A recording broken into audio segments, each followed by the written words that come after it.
Hello students, welcome to our channel. आज की video में हम लोग 10th एसएससी ज्योग्राफी का चैप्टर 6 यानी कि पॉपुलेशन चैप्टर करने वाले हैं। इस चैप्टर में हम इंडिया और ब्राज़ील के पॉपुलेशन के बारे में पढ़ेंगे कि एग्जैक्टली उनके बीच में क्या क्या डिफरेंसेस हैं।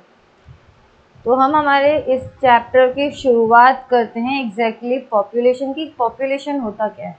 पॉपुलेशन का मतलब होता है कि एक पर्टिकुलर जो कंट्री है उस कंट्री के अंदर एक ईयर में कितने ह्यूमन बींग्स रह रहे हैं उसी लैंड के अंदर यानी कि उसी कंट्री के अंदर, उसको बोलते हैं पॉपुलेशन।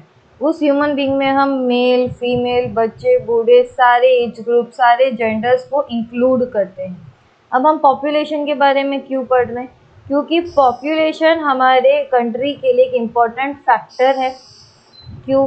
क्योंकि जो पॉपुलेशन ही है ना, पॉपुलेशन एक ऐसा रिसोर्सेस है जो कंट्री को बनाती है यानी कि उसको बढ़ाती है।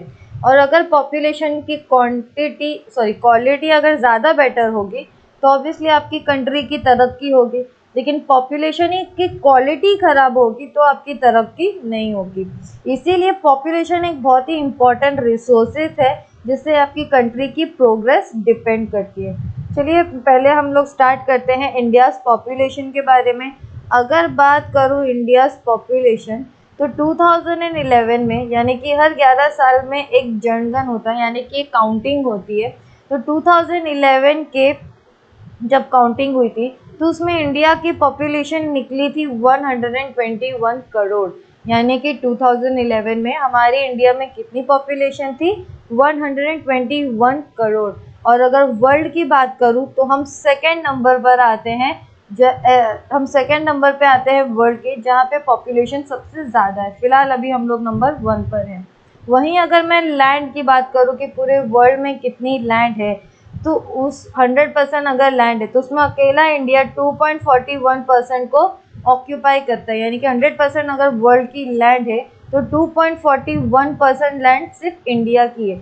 लेकिन इस 2.41% लैंड में कितने लोग रहते हैं? 17.5। यानी कि वर्ल्ड पॉपुलेशन अगर कोई नंबर है तो उसका 17.5% सिर्फ और सिर्फ इंडियन पॉपुलेशन है। तो आप देख सकते हो लैंड कितना कम है और लोग कितने ज़्यादा है। वही बात करूँ पूरे पॉपुलेशन की तो आप जैसे कि इस मैप में देख सकते हो कि मैप में कहीं पे पॉपुलेशन ज़्यादा है और कहीं पे पॉपुलेशन कम है। चाहे वर्ल्ड हो चाहे कोई भी कंट्री हो, हमेशा वहाँ पे पॉपुलेशन की जो डिस्ट्रीब्यूशन होते हैं वो अनइवन होते हैं। अनइवनली का मतलब होता है कहीं पे कम और कहीं पे ज़्यादा। अब कहीं पे कम और कहीं पे ज़्यादा क्यों? अब कभी भी कोई भी लोग या पॉपुलेशन या कोई भी लोग किसी जगह पे रहने के लिए जाते हैं तो पहले वहाँ पे वो कुछ चीज़ों को देखते हैं और फिर उनसे डिसाइड करते हैं कि उन्हें वहाँ पे रहना है या नहीं रहना। जिसकी फिजियोग्राफी की बात करूँ, अगर हमारे पास प्लेन लैंड होगी यानी कि सीधी ज़मीन होगी तो ऑब्वियसली वहाँ पे रहना हम ज़्यादा पसंद करेंगे एज़ कम्पेयर टू किसी पहाड़ में या रेगिस्तान में रहने के लिए। तो सबसे पहला लोग क्या ढूंढते हैं? प्लेन लैंड ढूंढते हैं। उसके बाद हम फर्टाइल लैंड ढूंढते हैं। फर्टाइल लैंड क्यों ढूंढते हैं? जिसकी वजह से हमारे एग्रीकल्चर ज़्यादा स्ट्रॉन्ग हो, क्योंकि हमें जीना है और जीने के लिए हमें खाना चाहिए और खाना कहाँ से आता है? एग्रीकल्चर से। इसीलिए अगर आपके पास फर्टाइल लैंड है प्लस आपके पास प्लेन लैंड है और आपका एग्रीकल्चर का काम धंधा अच्छा चल रहा है तो ऑब्वियसली वहाँ पे पॉपुलेशन ज़्यादा अट्रैक्ट होगी। अगर आप हमारा ये वाला पार्ट देखेंगे, नॉर्दर्न ईस्टर्न वाला पार्ट, तो आप यहाँ पे देखेंगे यहाँ पे सबसे ज़्यादा पॉपुलेशन है। यहाँ पे ज़्यादा पॉपुलेशन होने का मेन कारण है कि यहाँ पे सबसे अच्छी रेनफॉल है। जैसे कि आप इस चार्ट में देख सकते हो कि यहाँ पे रेनफॉल ज़्यादा होती है, प्लस यहाँ पे बहुत ज़्यादा रिवर्स फ्लो होती हैं। चाहे वो गंगा हो, यमुना हो, कावेरी हो, कोई भी बड़ी बड़ी रिवर्स हो वो यहाँ से फ्लो होती है, जिसकी वजह से यहाँ पे जो लैंड है वो उसको ज़्यादा सपोर्ट करती है कि वो फर्टाइल हो। इसीलिए यहाँ पे सबसे ज़्यादा पॉपुलेशन अट्रैक्ट होती है। और उसके बाद थर्ड फैक्टर आता है अवेलेबिलिटी ऑफ वाटर। आज के टाइम पे कोई राजस्थान में रहने के लिए क्यों नहीं जाता है, जबकि वहाँ पे भी इतने प्लेन लैंड है, सब कुछ है? क्योंकि वहाँ पे बारिश कम होती है, वहाँ पे पानी की कमी है, इसके लिए ज़्यादा वहाँ पे लोग रहना पसंद नहीं करते। कुछ गांव ऐसे हैं जहाँ पे आपको बहुत किलोमीटर चल के जाना पड़ता है, जहाँ पे आप पानी भर भर के लाओ, या फिर कुछ शहर ऐसे वहाँ पे हर 2 दिन छोड़ के पानी आता है। तो वहाँ पे लोग रहना ज़्यादा पसंद नहीं करते हैं, जहाँ पे पानी की अवेलेबिलिटी बहुत ही कम हो। वहीं बात करूँ मैं अगर अर्बन एरिया शहरों की, तो दिल्ली, कलकत्ता, मुंबई, पुणे, बेंगलुरु, चेन्नई, ये सारी जो रीजन है या ये सारी जो सिटीज़ है, यहाँ पे सबसे ज़्यादा पॉपुलेशन अट्रैक्टेड है। इसीलिए नहीं कि वहाँ पे फर्टाइल लैंड है या फिर कुछ और रीज़न, यहाँ पे ज़्यादा पॉपुलेशन इसीलिए है क्योंकि यहाँ पे डेवलपमेंट ज़्यादा है, इंडस्ट्रीज ज़्यादा है, यहाँ पे लोगों को रोज़गार ज़्यादा मिलते हैं और हर कोई पसंद करेगा अपने काम, जहाँ पे वो काम करता है वहीं पे वो रहे, जिससे उनकी ट्रैवलिंग टाइम बचे। इसके लिए ये वाले सिटीज़ में पॉपुलेशन ज़्यादा है। लेकिन वहीं बात करूँ मैं माउंटेनस रिलीजन की, ड्राई डेजर्ट की, डेंस फॉरेस्ट की, तो यहाँ पे पॉपुलेशन कम है। क्यों? अब पहाड़ों पे कोई रोड रेलवे नहीं बन सकता है, तो वहाँ पे आप डेली आवन जावन कैसे करोगे, डेली आप अप डाउन कैसे करोगे? प्लस वहाँ पे कभी भी लैंडस्लाइड हो सकता है, आपका इंफ्रास्ट्रक्चर बंद हो सकता है, इसके लिए लोग यहाँ पे रहना ज़्यादा पसंद नहीं करते। उसके बाद ड्राई डेजर्ट, आप जानते हो, रेगिस्तान, रेगिस्तान में कोई क्यों रहने के लिए जाएगा जब पूरी रेत ही भरी है, बारिश नहीं होती है, गर्मी पड़ती है, पानी नहीं है, आप कुछ वहाँ पे एग्रीकल्चर उगा नहीं सकते। डेंस फॉरेस्ट, डेंस फॉरेस्ट में तो सब कुछ है, लेकिन अगर घना जंगल है, वहाँ पे रोड नहीं, रेलवे नहीं, इलेक्ट्रिसिटी नहीं, तो वहाँ इंसान क्यों जाएगा रहने के लिए? इसके लिए यहाँ पे लेस पॉपुलेशन है। तो आप यहाँ पे देख सकते हो कि इंडिया में पॉपुलेशन तो ज़्यादा है, लेकिन कहीं पे कम और कहीं पे ज़्यादा है। चलिए अब बात करते हैं ब्राज़ील के पॉपुलेशन की। ब्राज़ील की अगर मैं बात करूँ तो साउथ अमेरिका के कॉन्टिनेंट में ब्राज़ील सबसे ज़्यादा पॉपुलेटेड कंट्री मानी जाती है। ब्राज़ील के पास फिलहाल 2011 के सेंसस के हिसाब से 19 करोड़ की पब्लिक है। और अगर वर्ल्ड की बात करूँ तो ब्राज़ील उसमें 5th रैंक आता है पॉपुलेशन को लेके। वहीं अगर मैं लैंड की बात करूँ, अगर 100% लैंड है तो अकेला ब्राज़ील 5.6% लैंड को होल्ड करता है, और उस 5.6% लैंड में पॉपुलेशन कितनी है? 2.78% पॉपुलेशन। यहाँ पे आप देख सकते हो जगह ज़्यादा है लेकिन लोग कम है। 3rd चैप्टर में हमने जो फिजियोग्राफी पढ़ा था उसके हिसाब से अगर हम देखेंगे तो ब्राज़ील के आधे से ज़्यादा हिस्से ऐसे हैं जो पॉपुलेशन को रहने के लिए सपोर्ट नहीं करते, जिसकी वजह से अगर आप ये मैप देखोगे तो आप मैप में अगर रेड कलर एरिया देखोगे, जो ये रिप्रेजेंट करता है कि वहाँ पे ज़्यादा पॉपुलेशन है, वो कुछ ही है, जैसे कि ये रियो डी जेनेरो और ब्रासिलिया, सिर्फ यहाँ पे पर्टिकुलर छोटा एरिया है जहाँ पे ज़्यादा पॉपुलेशन है।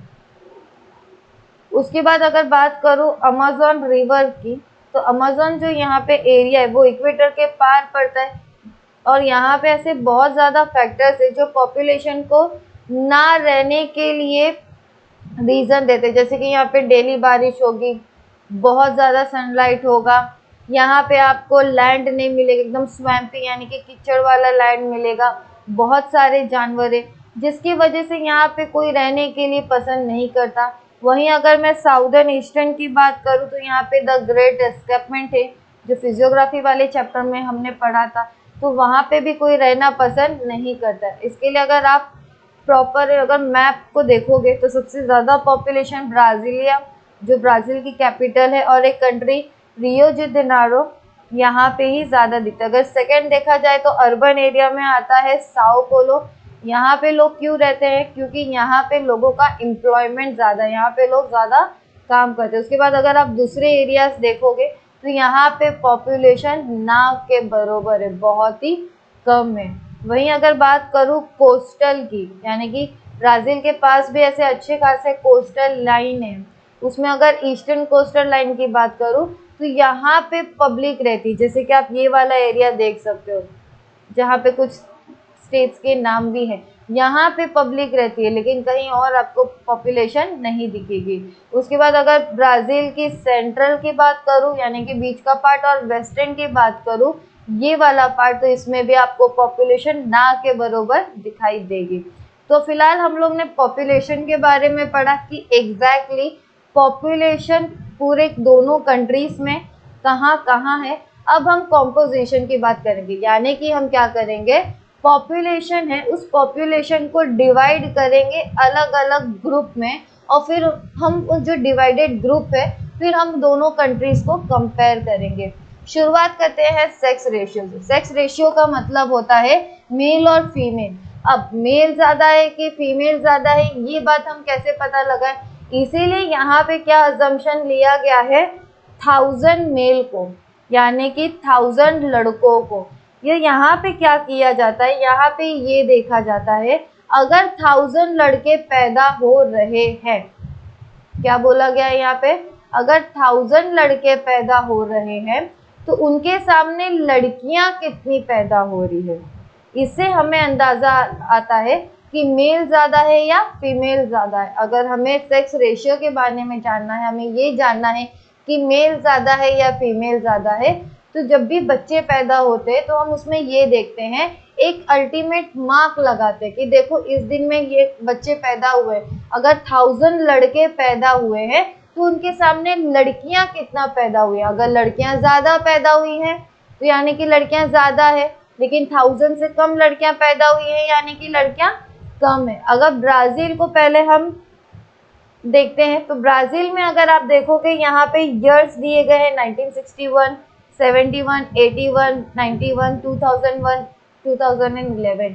यहाँ पे क्या दिया गया है, नंबर्स, यानी कि हमने क्या अजम्पशन किया गया है कि 1000 मेल ऑलरेडी पैदा हो चुके हैं, उनके सामने फीमेल कितनी पैदा हो रही हैं। तो अगर आप ये ईयर देखोगे 1961 में, तो यहाँ पे अगर फीमेल की बात करूँ तो वो 1000 और 1020 के बीच में है। कितनी है, 1000 और 1020 के बीच में। तो आप ये देख सकते हो कि ब्राजील में जो फीमेल है वो ज्यादा है एज कंपेयर टू मेल के। वहीं अगर आप 1971 में देखोगे तो जो ग्राफ है वो स्टेबल है, यानी कि उतना ही है। और आप देखोगे कि आगे जब 81 आ रहा है, 91 आ रहा है, तो ग्राफ स्लोली ऊपर जा रहा है, यानी कि नंबर्स क्या हो रहे हैं, धीरे धीरे बढ़ रहे हैं। लेकिन अगर आप एग्जैक्टली 2001 में देखोगे, 2001 में अचानक होता है रैपिड ग्रोथ, यानी कि जहाँ पे कुछ साल स्लोली बढ़ रहे थे, अचानक 2001 में, और 2001 से लेके 2011 तक ग्रोथ कितनी पहुंच गई, 1080 और 1060 के बीच में। तो ये वाले ईयर को हम लोग बोलेंगे रैपिड ग्रोथ। वहीं अगर मैं इंडिया की बात करूँ तो इंडिया में भी सेम ईयर दिया गया है, सेम नंबर दिया गया है। लेकिन अगर 1961 की बात करूँ, अगर 1000 मेल पैदा हो रहे हैं तो लड़कियां कितनी है, 940, यानी कि 60 फीमेल्स कम है। वहीं अगर आप आगे देखोगे तो 71 में उससे कम, 81 में थोड़ा ऊपर, 91 में उससे कम। लेकिन 2001 से थोड़ा इम्प्रूवमेंट होना स्टार्ट हुआ है, यानी कि फीमेल्स के नंबर्स बढ़ना स्टार्ट हुए। रिपोर्ट इतनी अच्छी नहीं है लेकिन नंबर्स क्या हो रहे हैं, स्लोली इंक्रीज हो रहे। तो यहाँ पे क्या कंक्लूजन निकलता है, ये कि जो ब्राजील कंट्री है वहाँ पे फीमेल्स ज़्यादा है। अगर वही मैं बात करूँ 2001 की, तो दोनों कंट्री में 2001 के बाद फीमेल के नंबर्स बड़े हैं। इंडिया की अगर बात करूं तो इंडिया में मेल ज़्यादा है, फीमेल कम है। लेकिन 1991 में इंडिया में थोड़ा बहुत इम्प्रूवमेंट आना स्टार्ट हुआ है। ब्राज़ील जैसा रैपिड ग्रोथ नहीं हुआ है कि अचानक में बूम, स्लोली फीमेल बढ़ रही हैं। अगर मैं सेकेंड ग्रुप की बात करूं तो वो है age and sex pyramid. Age and sex pyramid की खास बात यहाँ पे ये है, अगर आप ग्राफ देखोगे तो यहाँ पे 2 कलर के आपको ग्राफ दिखेंगे, एक ब्लू कलर का और एक पिंक कलर का। उसके बाद अगर आप देखोगे तो नीचे नंबर्स दिए गए हैं, 0.6, 4.0, 2.0। उसके बाद फीमेल्स को भी सेम नंबर दिए गए हैं। यहाँ पे आपको एज ग्रुप दिया गया है। अगर आप अपने टेक्स्ट बुक में देखोगे आपको ज़्यादा क्लियर दिखाई देगा, क्या दिया गया, एज ग्रुप। उसके बाद यहाँ पे दिए गए हैं, अगर 0 से 4 यानी कि बच्चा पैदा होने से 4 साल तक मेल कितने हैं, फीमेल कितने हैं, आपको ऐसे ही कंपेयर करना है। अगर ब्राज़ील का देखा जाए, अगर बच्चा पैदा हो रहा है और वो 4 साल का है तो उसके नंबर्स मेल देखोगे तो आप 4.0 और 2.0 के बीच में है, वहीं आप फीमेल भी देखोगे तो सेम है।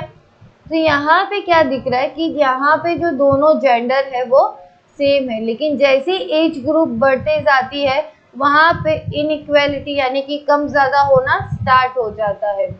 उसके बाद अगर आप ऊपर टॉप में देखोगे तो यहाँ पे आपको फीमेल ज़्यादा दिखेंगे और मेल कम दिखेंगे, यानी कि मेल यहाँ पे ज़्यादा जल्दी मर जाते हैं और फीमेल ज़्यादा उम्र में ज़्यादा रहती है। ये था ब्राज़ील का ग्राफ।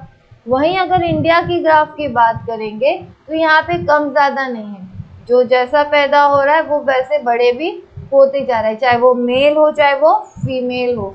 लेकिन अगर आप यहाँ पे देखोगे तो यहाँ पे जो बड़ा एज ग्रुप है यानी कि ओल्ड एज है, वहाँ पे फीमेल ज़्यादा एज कम्पेयर टू मेल के।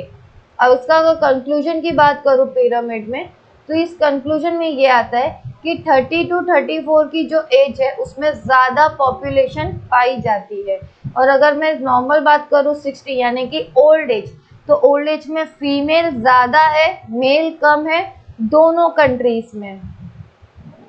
और ये देखा गया है कि जैसे हम 30-34 के पार करते हैं, एज ग्रुप को पार करते हैं, पॉपुलेशन डिक्रीज होना स्टार्ट हो जाती है। तो ये हमारा पार्ट था एज एंड सेक्स पिरामिड।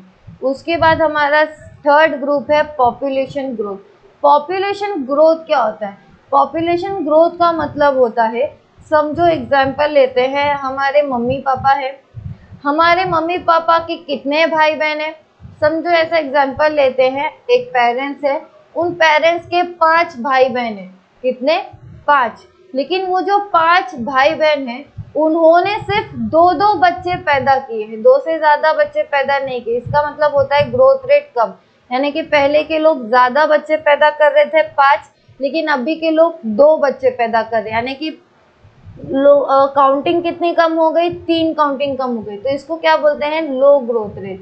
तो अगर दोनों कंट्रीज की ग्रोथ रेट के बारे में बात करेंगे, तो अगर ब्राज़ील के बात करेंगे तो ब्राज़ील में आप ग्राफ में देखोगे यहाँ पे ईयर्स दिए गए हैं। क्या दिए गए हैं? ईयर्स, कि कौन से ईयर में कितनी ग्रोथ रेट थी। तो यहाँ पे अगर आप देखोगे 1970 में, 1960 में अगर आप देखोगे तो ग्रोथ रेट कितनी थी? 3, यानी कि लगभग एज अ अजम्पशन लेते हैं कि वहाँ पे अभी 3 बच्चे पैदा हो रहे, लेकिन 70 क्या हो गए? कम होते गए। वैसे ही आप अगर ग्राफ देखते जाओगे तो ग्रोथ रेट क्या हो रही है? कम होती जा रही है। और 2000 से 2010 तक ग्रोथ रेट बहुत ज़्यादा कम हो गई है। तो ब्राज़ील में जो ग्रोथ रेट है वो डिक्लाइनिंग पोजीशन पे है। वहीं अगर इंडिया की बात करूँ 60, 71, 81, यहाँ पे ग्रोथ रेट क्या हो रही है? बढ़ते जा रही है, इंक्रीज होते जा रही है। लेकिन 2001 से 2011 तक ग्रोथ रेट क्या हो गई है? कम हो गई है। यहाँ पे भी सेम चीज़ लिखी है कि ब्राज़ील में ग्रोथ रेट 2001 से 2011 में बहुत ही ज़्यादा कम हो गई है। इंडिया की पॉपुलेशन की बात करूँ तो ग्रोथ रेट 1971 से तो 1971 तक तो बढ़ी हुई थी, लेकिन 1971 के बाद पॉपुलेशन ग्रोथ रेट कम होना स्टार्ट हो गई है। तो यहाँ पे हमारा ये पॉपुलेशन ग्रोथ था। उसके बाद है लाइफ एक्सपेक्टेंसी। लाइफ एक्सपेक्टेंसी का मतलब है अगर किसी कंट्री में कोई इंसान पैदा हो रहा है, चाहे वो मेल हो चाहे वो फीमेल हो, अगर उसका एक्सीडेंट नहीं हुआ है और उसको कोई बीमारी नहीं हुई है और वो अपने बुढ़ापे से मर रहा है, तो उसको बोलते हैं लाइफ एक्सपेक्टेंसी, यानी कि वो अपने दम पे कितने साल तक जी सकता है। और ये सारी चीज़ें डिपेंड करती हैं हेल्थ पे, सोसाइटी पे, इन सारी चीज़ों पे। अगर आप ब्राज़ील की बात करोगे तो 1960 से 2016 तक पहले ब्राज़ील की लाइफ एक्सपेक्टेंसी 54 थी, फिर 59 हुई, फिर 62, 65, 70 और 2016 में पहुंच गई 75। यानी कि आप यहाँ पे देख सकते हो कि ब्राज़ील की लाइफ एक्सपेक्टेंसी धीरे धीरे बढ़ती जा रही है। वहीं अगर बात करूँ इंडिया की, तो इंडिया की लाइफ एक्सपेक्टेंसी कम है एज कम्पेयर टू ब्राज़ील के, जहाँ पे ब्राज़ील के 54 है, इंडिया के 41 है, वहाँ पे 59 है तो यहाँ पे 48 है। तो इंडिया की अगर बात करूँ 2016 में, तो 2016 में इंडिया की लाइफ एक्सपेक्टेंसी पहुँची है 68 पे। तो यहाँ पे आप देख सकते हो कि दोनों कंट्री की लाइफ एक्सपेक्टेंसी क्या हो रही है? इंक्रीज हो रही है, लेकिन इंडिया की एक्सपेक्टेंसी कम है एज कम्पेयर टू ब्राजील के।